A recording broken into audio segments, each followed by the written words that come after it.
Amatshono bantu bakithi igama ngomxolisi isibonge sakuncube njengoba ngikhulumile ekuseni ukuthi lapha siqale ichannel yabantu abansundu, ichannel yabantu abakhuluma isintu.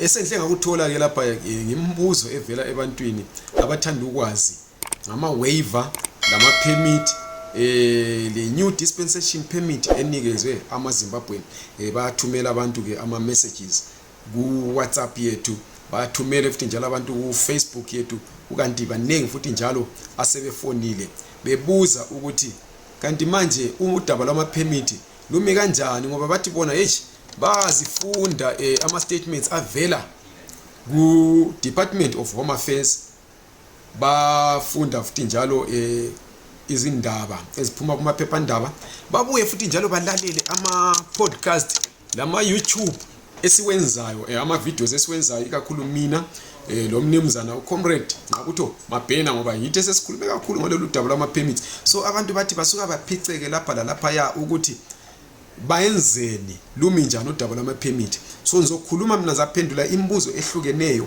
engithunyelweyo lapha. Umbuzo wokuqala uthi wona labo aseba applyela ama waiver ngabo 2022 la ngo 2023 abakatholi lawo ma waiver, benzeni njengoba nisokubuye kwaba le permit le entsha. Umbuzo wokuqala. Owesibili uthi wona umuntu ongaka apply enzeni kodwa nxa ele ZEP. Omunye futhi njalo uthi labo abangela ama ZEP bayavunyelwa yini ukuthi ba applyele ipermit entsha. Ngizayiphendula imibuzo le minengi, iyafika I think imhlanu. Okokuqala omunye ngothi wona ipermit iwaiver leli iphethe manje expire nini. So ngizahle ngihlanganisa, ngisoze ngiyilandelele mina ngendlela ebhalwe ngayo ngoba minengi njengoba ngitshilo, but eminye ukuthi yabiphindwa phindwa. So okokuqala uminister ngesikhathi ememezela towards the end of last year wathi yena iZimbabwe Exemption Permit okuyistampa, isidindo ngathi not isidindo, istampa leso ahamba wasithatha eVFS usuphiwa ipermit esibhalwe ZEP ekugcineni sivalid, okuthi ukuthi sisase yipermit olayo, ungumuntu ole permit wena yokuba seSouth Africa, usebenze eSouth Africa, ufunde eSouth Africa, wenze ibhizimusi eSouth Africa kuze kufike umhla ka-31 December 2024, 31 December lonyaka, okuthi ukuthi njengoba sikuFebruary ipermit yakho izaphila uMarch, uApril, uMay, uJune, uJuly, uAugust, uSeptember, uOctober, uNovember, iphele nxa kuphela uDecember.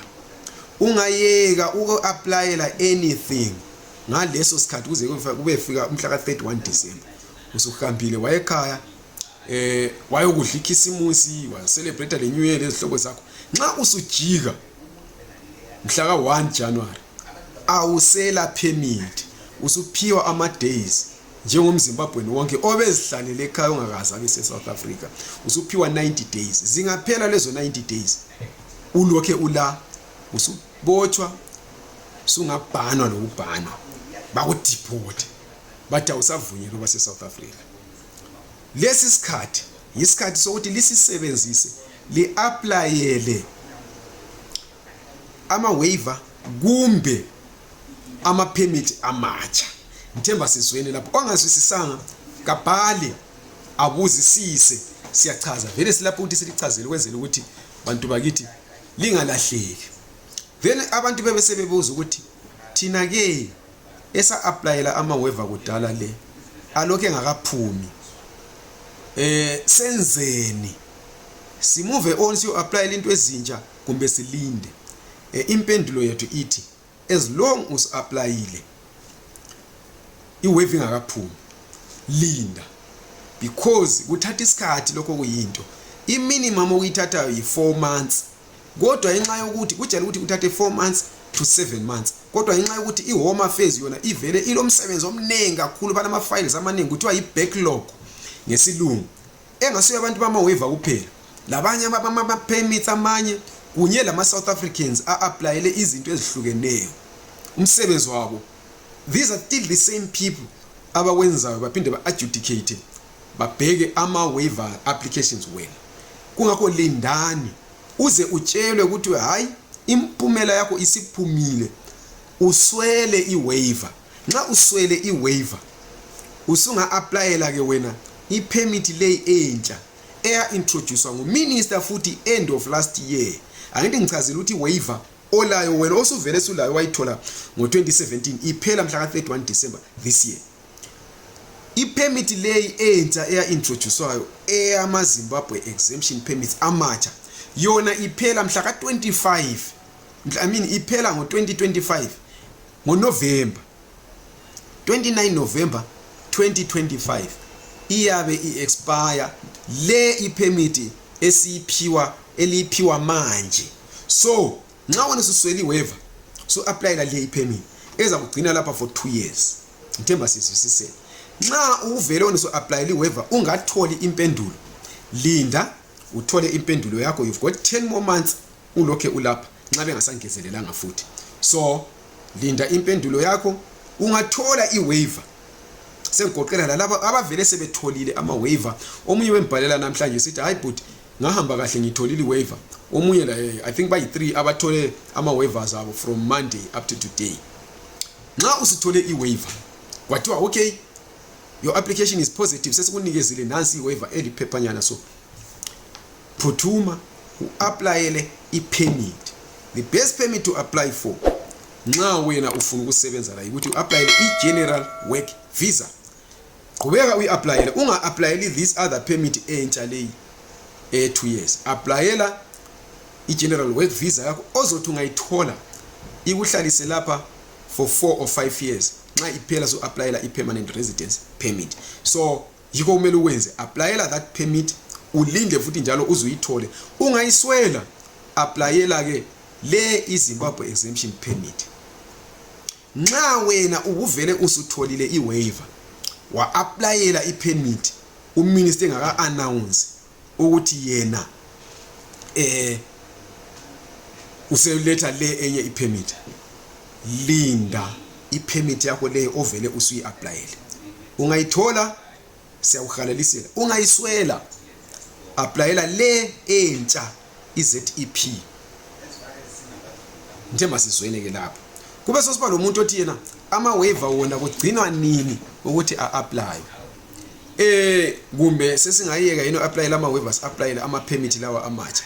Uminister akachongo ukuthi abantu kabame uku-applyela ama-waiver. Nama-submissions asaqhubeka e-VFS. So wena khetha uzibona le chance yini yokuthi uyithole i-waiver.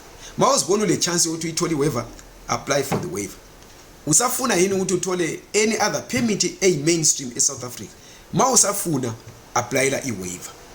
Then i-decision ezakwenziwa lapho usu-applyele i-waiver yezokutsho ukuthi uyaqhubeka yini u-applyele i-general work visa or usu-applyela this other permit ngokuswele i-waiver.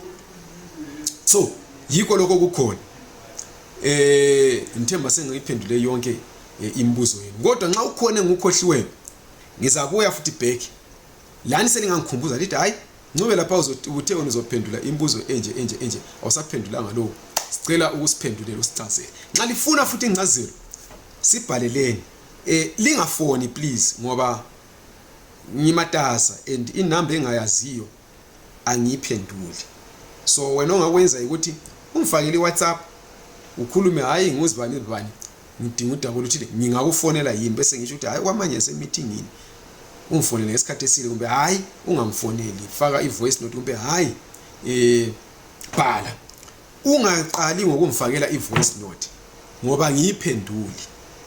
Wena ongakwenza bhala, ungabhala then ukubhala vele angiyeke ukuphendula ngoba ama voice note abanye lisuka lichaya voice note 10 minutes ngiyabeni le ngiyakala katha imibuzo kumele ngiyiphendule so ukuthi ngilalele into e10 minutes kwa umuntu abesithi kunjani lapho Ncube hayi mina ngiphilile siyawubona umsebenzi owenzayo hayi siyawubonga kakhulu Ncube qhubeka usenza njalo uyabona kuke sohambe 1 minute mina sengidlula ngihle ngithi kwampana nxa usathi siyabonga umsebenzi owenzayo sengikhathaza hayi ngiyabonga kakhulu sengidlulile wena ubuza imibuzo phambili sengingani ngumuntu oyimbulo kukanti hayi akunjalo ipressure sikube enkulu kakhulu ngokumuntu okulomzimba omncane bakithi ngifitshane ngumzimba wami omncane kakhulu ziyangandela izinto kodwa nxa libhala la ngaphansi lapha kwevideo nale liyabuza futhi imibuzo yenu liyabuza futhi ku Facebook ipage lethu lithi AVG News iyabuza imibuzo kompa kukanti